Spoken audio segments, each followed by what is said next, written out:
Salve, salve, alunos do terceiro ano. CAUNI, tópicos especiais em matemática, geometria plana.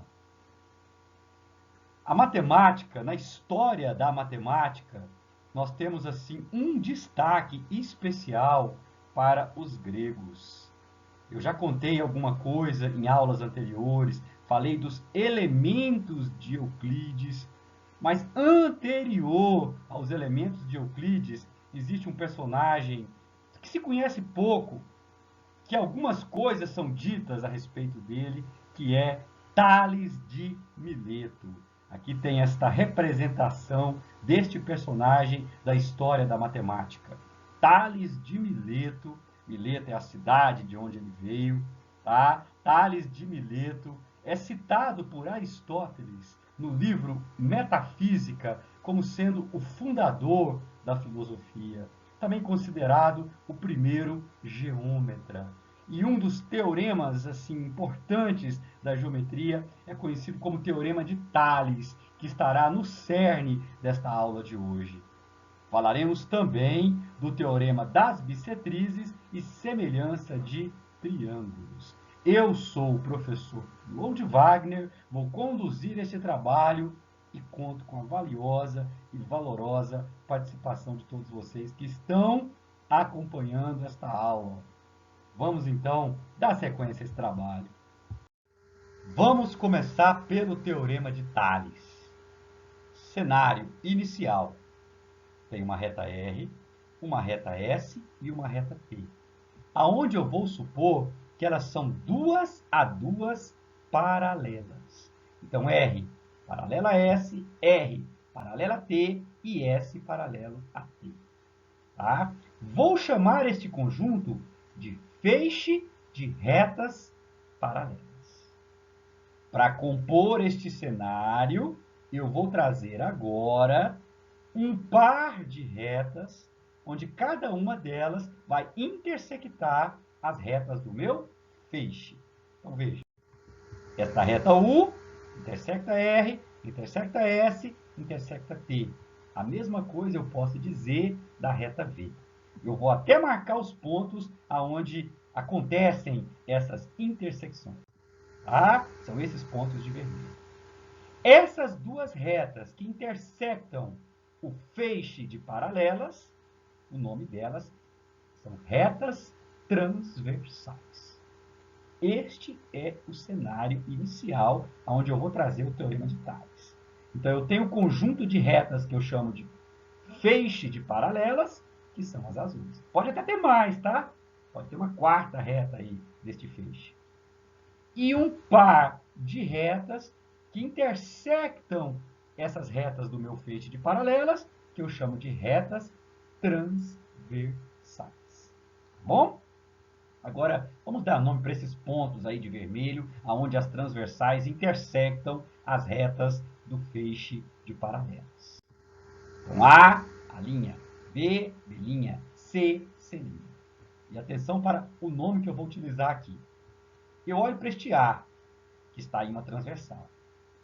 Aí eu olho para o outro, o A', que está na outra transversal. Mas eles estão sobre a mesma reta do feixe de paralelas. O nome que eu vou dar para este par de pontos, pontos correspondentes. Tá? Então é simples. Eu pego um ponto que está em uma transversal. Tá? Aí eu olho para um ponto que está na outra transversal, mas sobre a mesma reta do feixe de paralelas. Pontos correspondentes. Agora, meus amigos, eu vou pegar aí na transversal U um segmento qualquer. Em tese, pode ser o AB, pode ser o AC, pode ser o BC. Mas, para dar um exemplo, eu vou pegar o AB. Observe. Tá? Tá aí, então. Quando eu pego um segmento em uma transversal, eu posso falar do segmento correspondente na outra transversal.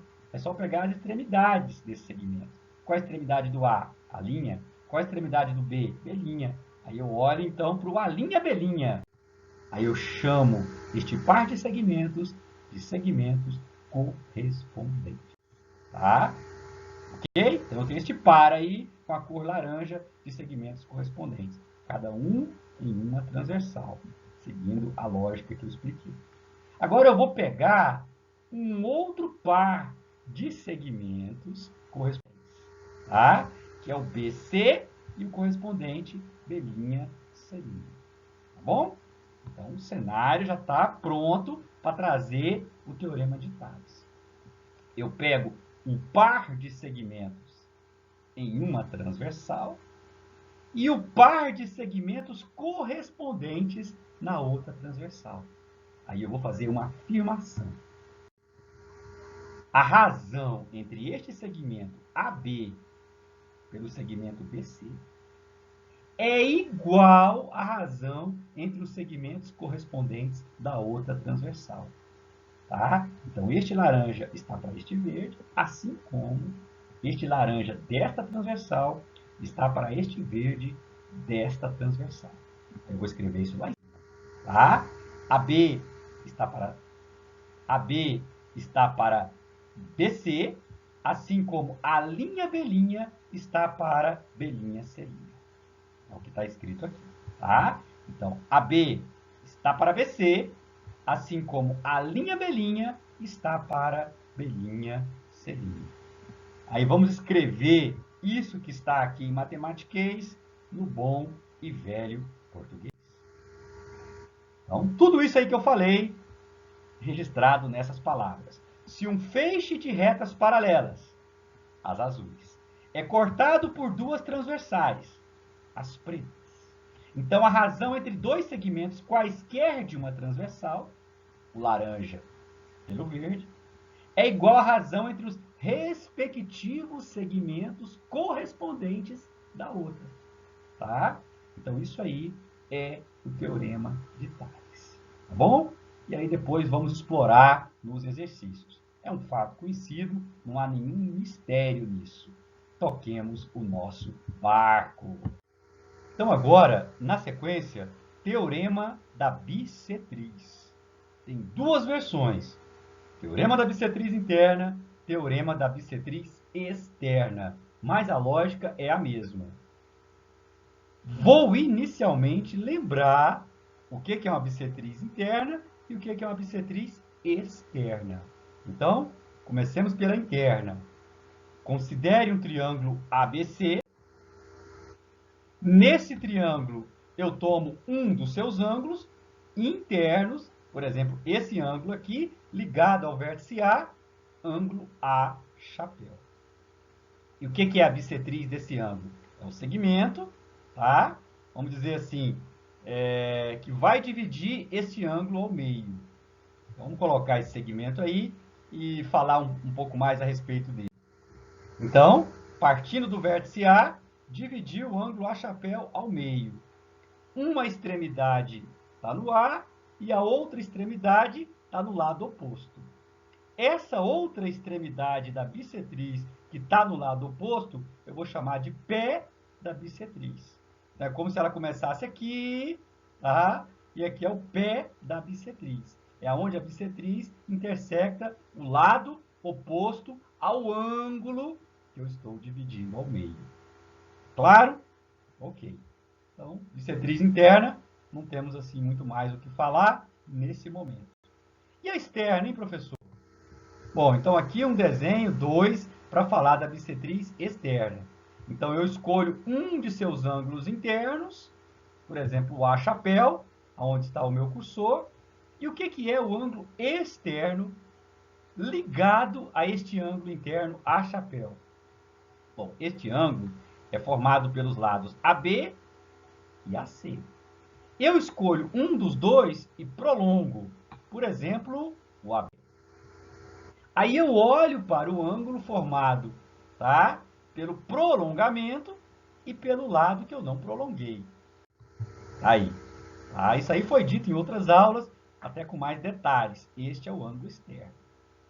Eu vou prolongar também o lado oposto ao vértice A. Tá? Então, prolongo.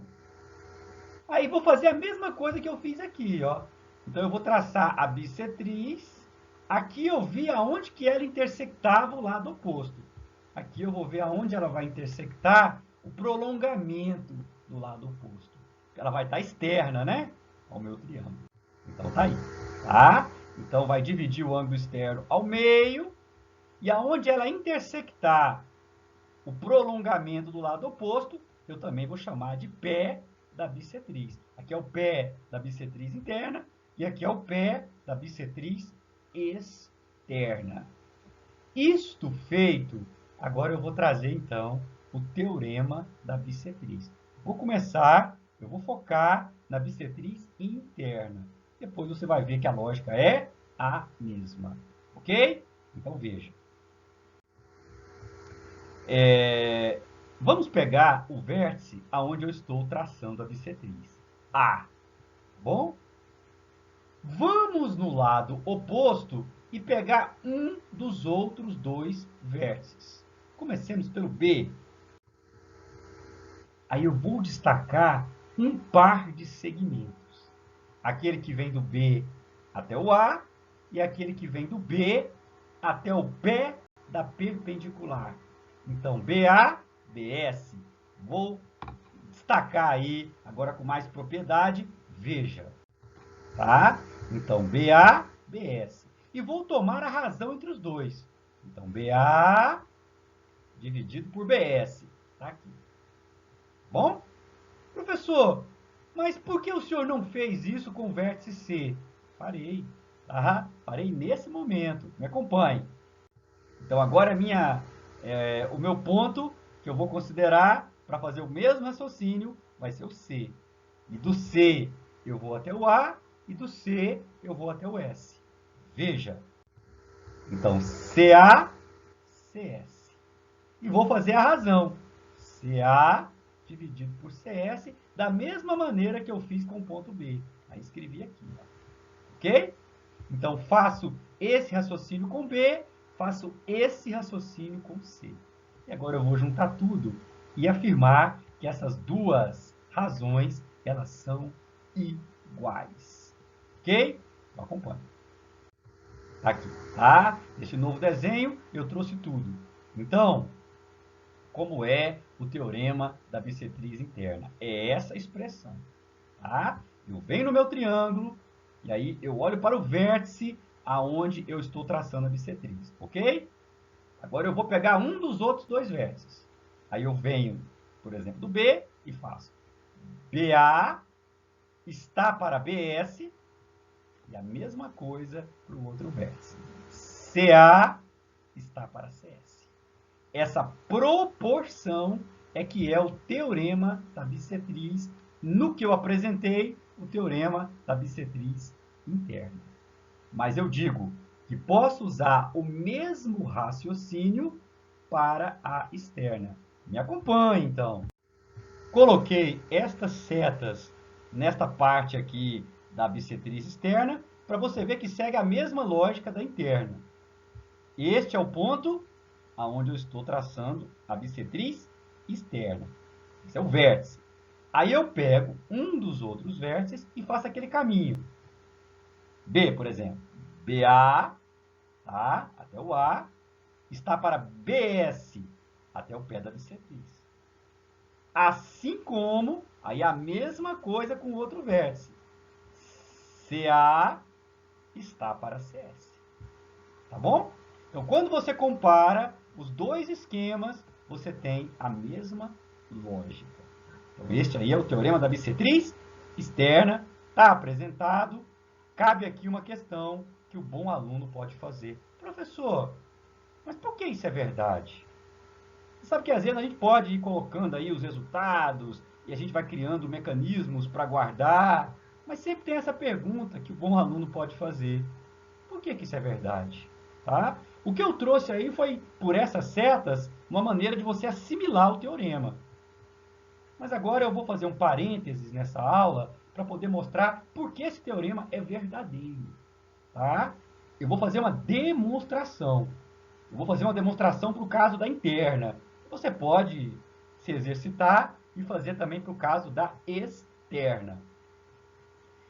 Essa demonstração, tá? Esse resultado do teorema da bissetriz interna, eu digo para você, ele é filho do Teorema de Tales. É uma consequência do Teorema de Tales, que é o que nós fizemos no início dessa aula de hoje.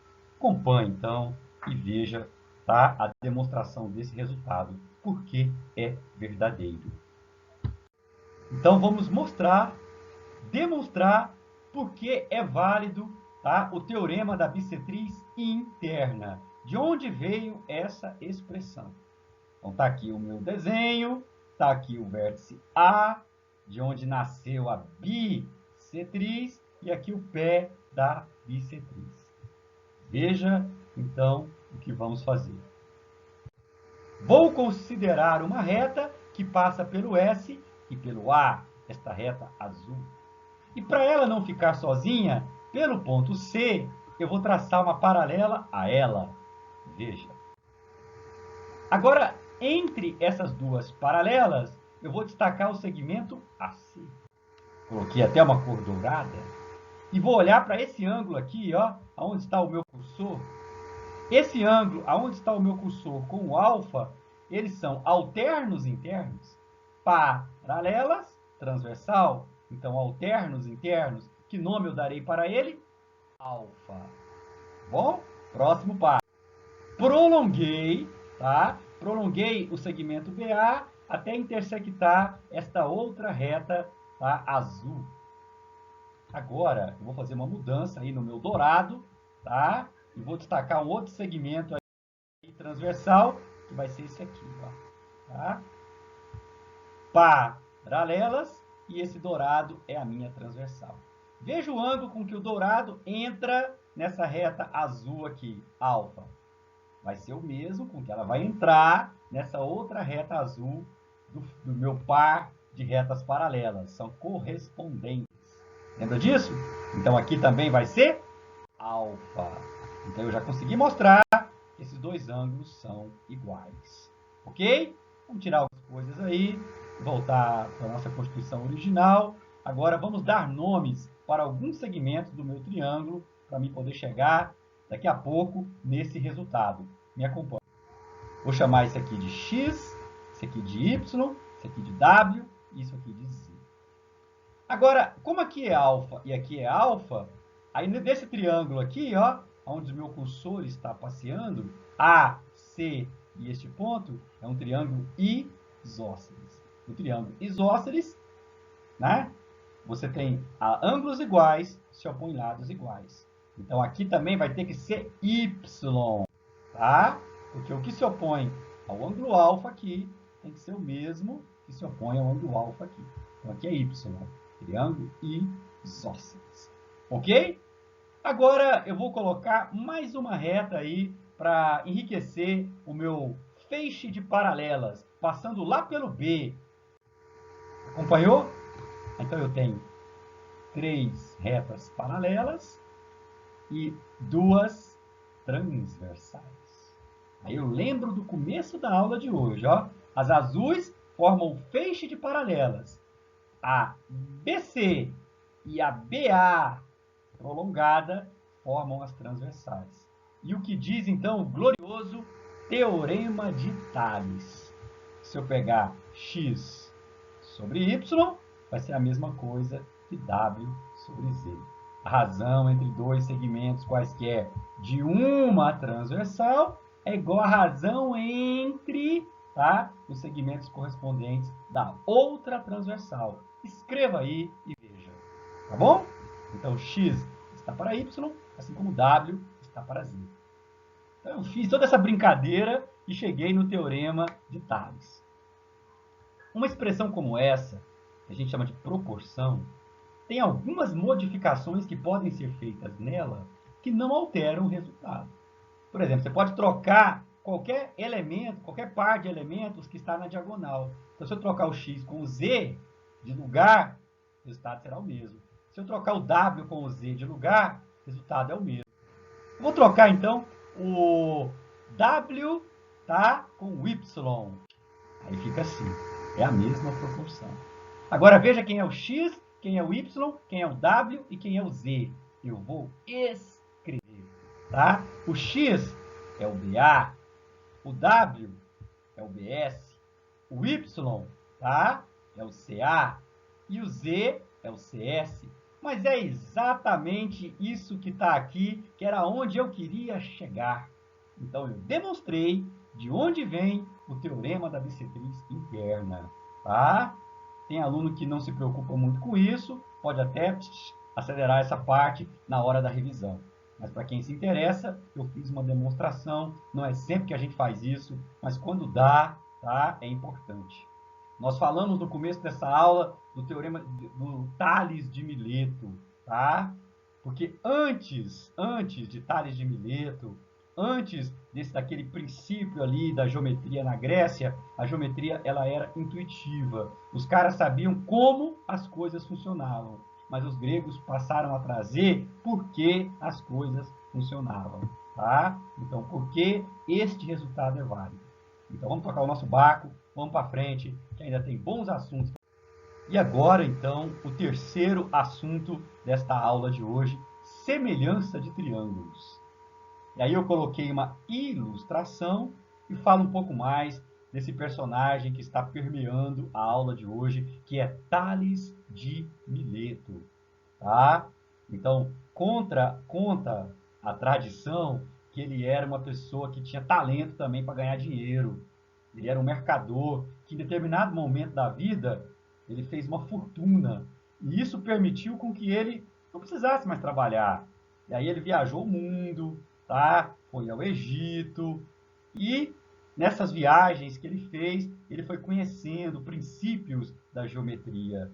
E aí conta, tá, a tradição que em determinado momento ali no Egito, ele havia impressionado as pessoas por ter calculado a altura de uma pirâmide usando uma ideia muito comum de semelhança de triângulos, com as sombras da projeção de um bastão, comparando ali com a sombra da projeção da pirâmide, tá bom? Então vamos entrar agora nesse assunto semelhança de triângulos. Vamos embora ver como é que é. Então vamos observar, para iniciar esse assunto de semelhança de triângulos, esse cenário que está aí. O triângulo ABC e o triângulo DEF. E aí eu quero que você observe o seguinte, que os ângulos que aparecem em um são os mesmos que aparecem no outro, por isso eu usei as cores. Então este aqui, azul, é congruente a esse. Esse amarelo é congruente a esse. E esse vermelho é congruente a esse. Formalmente, eu vou escrever aí embaixo a componente. A chapéu congruente a D chapéu. O símbolo de congruente é esse, tá? B chapéu congruente a F chapéu. E C chapéu congruente a E chapéu. Então, este é o cenário, tá? Dois triângulos em que os ângulos que aparecem em um são os mesmos que aparecem no outro. Formalmente escrevemos ângulos ordenadamente congruentes. Agora, eu vou imaginar que eu tenho as medidas dos lados desses triângulos em alguma unidade, tá? Então, aqui, Azinho, Bzinho, Czinho, Dzinho, Dzinho e Fzinho. Em geral, né, a gente às vezes faz assim, a medida de um lado, a gente usa uma letra que é o minúsculo do vértice oposto, mas isso não é regra geral, mas aqui nós usamos esse padrão, tá? Então, suponhamos que você está em um exercício aonde você sabe, né, você tem dois triângulos e você sabe que os ângulos que aparecem em um são os mesmos que aparecem no outro. Aí eu digo que você pode estabelecer uma relação entre as medidas dos lados de um triângulo com as medidas dos lados do outro triângulo. É o que eu vou escrever ali em cima. Observe. Eu digo que os lados são ordenadamente proporcionais. Que é aquela história. Fulano tá para Beltrano, assim como Ciclano tá para Propano, tá? Só que tem que saber como é que faz isso. Não é de qualquer jeito, tá? Mas é isso que é importante na hora de trabalhar com o exercício. Se você tem dois triângulos e você sabe que os ângulos que estão em um são os mesmos que estão no outro, você poderá estabelecer uma proporção entre os lados. Mas tem uma lógica para fazer isso. Vou explicar agora. Primeiro você escolhe por qual triângulo você vai começar. Pode ser do pequeno para o grande ou do grande para o pequeno. Vou começar do pequeno. Aqui eu coloquei um quadro, então, para dizer a forma ordenada de fazer isso. Você vai se guiar pelos ângulos. Tá? Então tem um ângulo azul, tem um ângulo amarelo e tem um ângulo vermelho. Você vai montar a proporção se guiando pelos ângulos. Então, eu vou começar pelo ângulo azul. Tá? Então, vamos ver quem é que se opõe ao ângulo azul aqui. Azinho. Quem é que se opõe ao ângulo azul aqui? Dezinho. Então, quem se opõe ao azul aqui? Azinho. Quem se opõe ao azul aqui? Dezinho. Aí eu vou escrever A está para D. Tá? A está para D. Essa razão é feita entre pares de lados que se opõem ao mesmo ângulo, cada um no seu triângulo. Agora vamos fazer para o amarelo, tá? Começando do pequeno, porque eu estou estabelecendo essa ordem. Quem é que se opõe ao amarelo no pequeno? Quem é que se opõe ao amarelo no grande? Tá? Quem se opõe ao amarelo no pequeno é o B. Então, B. Quem se opõe ao amarelo no grande é o F. Então, B está para F. Tá bom? Então, A está para D, assim como B está para F. E, por fim, vamos fazer a mesma coisa com o ângulo vermelho. Quem é que se opõe ao vermelho aqui? C. Quem é que se opõe ao vermelho aqui? E. Então, C está para E. Esta que é a proporção que se estabelece entre os lados de um triângulo, quando você já sabe que os ângulos que estão em um são os mesmos que estão no outro. Isso é muito útil nos exercícios. Existe agora um leque de possibilidades de exercícios que nós podemos fazer utilizando essa ideia. Se tem ângulos ordenadamente congruentes, falando de outra maneira, os que estão em um também estão no outro, então você pode estabelecer uma proporção entre os lados. Os lados são ordenadamente proporcionais. E essa proporção é feita por meio dos ângulos. Nesse desenho, é muito fácil fazer isso, porque eles estão razoavelmente na mesma posição. E aqui uma nomenclatura, tá? Então, vou dizer o seguinte, observação. Dois lados, tais que cada um deles está em um triângulo, por exemplo, esse azul e esse azul, mas ambos são opostos a ângulos congruentes. Então, esse aqui se opõe ao A-chapéu e esse aqui se opõe ao D-chapéu. Cada um no seu triângulo, tá? Mas se opõe a ângulos congruentes, eu vou chamar de lados homólogos. Então, quem se opõe ao A-chapéu aqui é esse, BC. Quem se opõe ao D-chapéu aqui é esse, FE. Então, eles são homólogos, tá? Então, este azul com este azul, homólogos. Esse amarelo com este amarelo, homólogos. E esse vermelho com este vermelho, homólogos. Bom? Lados que se opõem a ângulos congruentes, cada um no seu triângulo, eu os chamo de homólogos. Ok? Eu vou trazer agora, na sequência, um exemplo, tá? Para a gente trabalhar com esse raciocínio que eu trouxe agora, que é um raciocínio extremamente importante. Que é quando você consegue identificar dois triângulos que têm os ângulos de um são os mesmos que estão no outro, e aí você faz uma proporção entre os lados homólogos. Agora que eu trouxe essa palavra. Então vamos ver. Então acompanhe. Aqui eu tenho um exemplo de dois triângulos em que os ângulos que aparecem em um são os mesmos que aparecem no outro, tá? Então, esse A-chapéu congruente ao D-chapéu. B-chapéu congruente ao E-chapéu. E o C-chapéu congruente ao F-chapéu.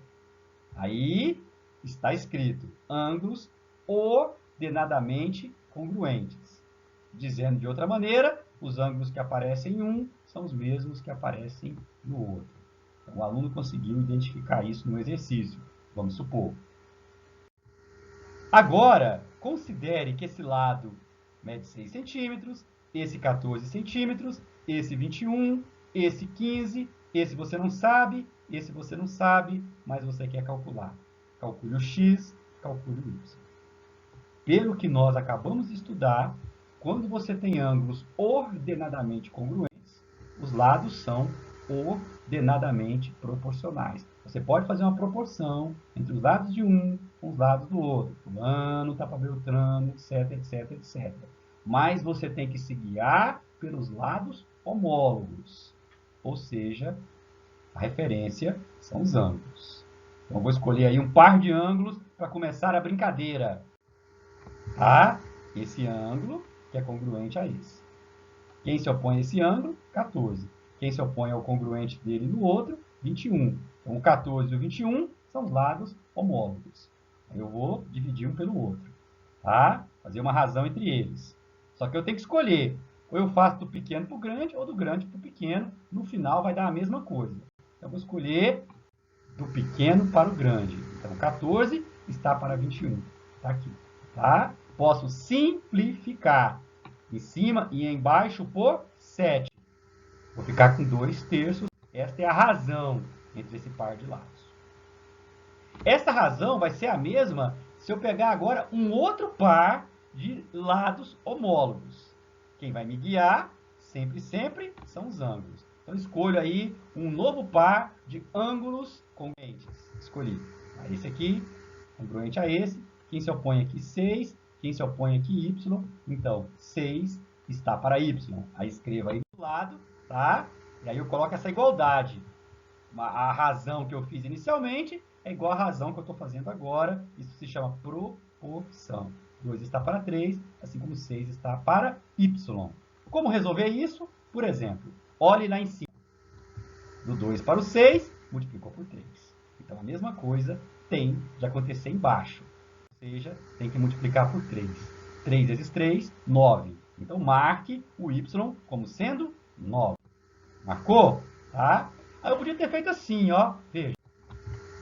2y igual a 6 vezes 3, 18, que é cruzando, tá? Dá na mesma. Bom? Apaga. E agora vamos pegar, tá, o derradeiro par de lados homólogos, que se opõe a esse ângulo aqui, né, destacado de preto. Começando pelo pequeno, x. E olhando para o grande, 15. Então, x está para 15. Escreva. Aí, x está para 15, assim como 2 está para 3, assim como 6 está para y. Aí a proporção agora está completa. Só que aqui eu já fiz, tá? Vamos olhar só para esse primeiro par de frações. Veja que do 3 para o 15, multiplicou por 5. 3 vezes 5, 15. Então, a mesma coisa tem que acontecer em cima do 2 para o x, tem que multiplicar por 5. Então, o x só pode ser 10, tá? Então, usei corretamente a proporção entre os lados homólogos, para tanto, eu tenho que me guiar pelos ângulos. Na próxima aula, quando trabalharmos com os exercícios, nós vamos praticar isso com a exaustão, tá? Vamos para frente. Exemplo 2. Suponha que você tenha dois triângulos, tá? E você conhece as medidas dos lados de cada um desses triângulos, e você observa que eles têm lados ordenadamente proporcionais. Como assim, professor? Por exemplo, aqui de dourado, o 5 e o 10. Faz a razão entre os dois. Por exemplo, do que está mais à esquerda para o que está mais à direita. Essa razão, 5 para 10, ela é de 1 para 2. Porque 5 sobre 10 é 1. Divide por 5 em cima e embaixo é 1 sobre 2. Então, você viu que a razão entre esse e esse é de 1 para 2. E aí você pega agora um outro par de lados. Esse 4 e esse 8. Faz a razão e você vai ver que é a mesma coisa. Porque do 4 para o 8, a razão é de 1 para 2. Então, é igual na hora que você dividir. Então, 5 está para 10, assim como 4 está para 8. E, por fim, tá? O 3 e o 6, se você dividir, colocar aqui também de 3 para 6, a razão é de 1 para 2. Então, você tem, né, de forma ordenada, uma proporção entre os lados desses triângulos. Eles são ordenadamente proporcionais e essa razão é meio. Que é a mesma coisa que pegar os lados desse, segundo uma ordem e multiplicar por 2. E o que se pode dizer, então, a respeito dos ângulos internos? Os ângulos que estão em um são os mesmos que estão no outro. Eles têm ângulos ordenadamente congruentes. Nós estamos fazendo o contrário do exemplo 1. Tá? Nós estamos afirmando que se você sabe que os lados são ordenadamente proporcionais, os ângulos são ordenadamente congruentes. Esta que é a afirmação que eu estou trazendo aqui. Tá? Então, vale a recíproca. Ângulos ordenadamente congruentes, lados ordenadamente proporcionais, vale a recíproca. Se e somente se. Se os ângulos que estão em um são os mesmos que estão no outro, os lados são proporcionais. E vice-versa. Se os lados forem proporcionais, os ângulos que estão em um são os mesmos que estão no outro. Só tem que saber o jeito e a forma de colocar cada coisa no seu lugar. Chegamos, então, na definição de semelhança de triângulos. Dois triângulos. Aqui está o ABC e aqui está o DEF. Eu vou dizer que eles são semelhantes se e somente se eles possuem os três ângulos ordenadamente congruentes. Ou seja, os ângulos que estão em um são os mesmos que estão no outro. E, além disso, os lados são ordenadamente proporcionais. Existe uma proporção ordenada entre os lados. Tá bom? Essa que é a definição de semelhança. E nós observamos que quando acontece esta coisinha com os ângulos, acontecerá essa proporção com os lados. E vice-versa. Tá bom? Embaixo eu vou escrever tudo isso em matemática. Esse é o símbolo da semelhança. Triângulo ABC semelhante ao triângulo EFG. Se eles são semelhantes, ângulos ordenadamente congruentes e lados ordenadamente proporcionais. Se você consegue o de cima, você tem o de baixo. Se você tem o de baixo, você consegue o de cima. E tendo pelo menos um dos dois, bate o martelo, eles são semelhantes. Na próxima aula, trarei esses conceitos novamente, só que nos exercícios. Sou grato a todos e até lá.